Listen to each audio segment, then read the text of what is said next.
Bahagia ala Stoikisme. Tapi sebelum kita membahasnya, alangkah baiknya kita mengetahui apa itu Stoikisme. Stoikisme atau yang lebih dikenal dengan filosofi teras adalah sebuah mazhab atau aliran filsafat Yunani kuno yang didirikan di Athena yang dipelopori oleh Zeno dari Citylum pada awal abad ketiga sebelum Masehi.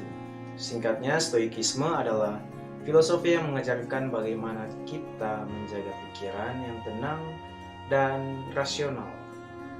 Tidak peduli apa yang terjadi pada kita, dan itu membantu kita memahami dan fokus pada apa yang dapat dikendalikan dan menerima apa yang tidak dapat dikendalikan oleh pikiran.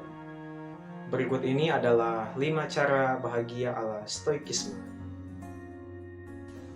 Yang pertama, fokus pada hal-hal yang dapat kita kendalikan. Menurut Stoikisme, hidup terdiri dari hal-hal yang dapat kita kendalikan dan hal-hal yang tidak dapat kita kendalikan.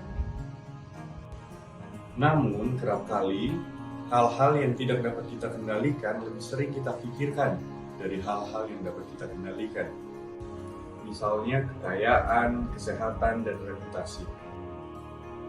Jika kita terlalu sering memikirkan hal-hal yang ada di luar kendali kita, maka akan timbul segala perasaan negatif seperti marah, kecewa, sedih, dan galau.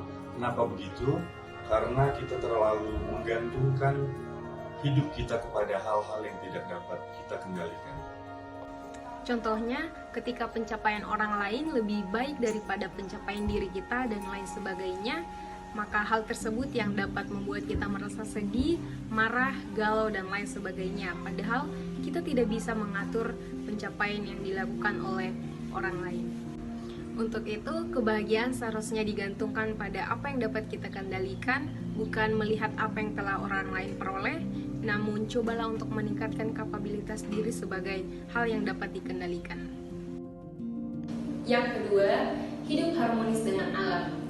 Manusia merupakan bagian dari semesta alam yang luas ini, yang diberi kanugrahan untuk memiliki akal budi.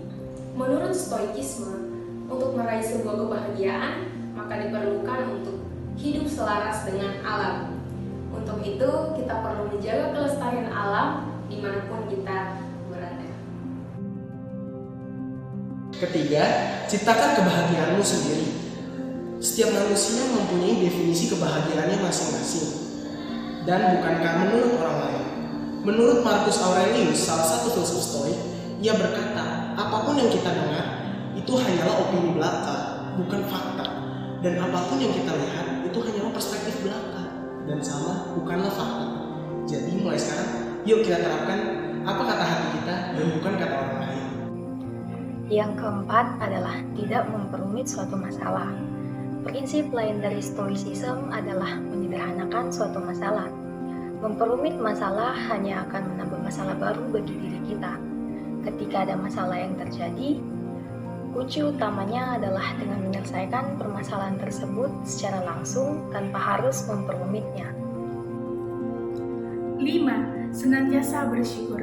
Prinsip Stoik ini mengajarkan kita untuk senantiasa bersyukur dalam kehidupan kita sehari-harinya, walaupun banyak masalah yang sering datang menimpa kita. Setiap masalah yang terjadi sudah ada yang mengaturnya. Tugas kita, bagaimana kita dapat menerima dengan ikhlas dan dapat mensyukuri setiap apa yang kita miliki. Nah sobat, apakah kita mau menerapkan prinsip Stoik ini dalam kehidupan kita?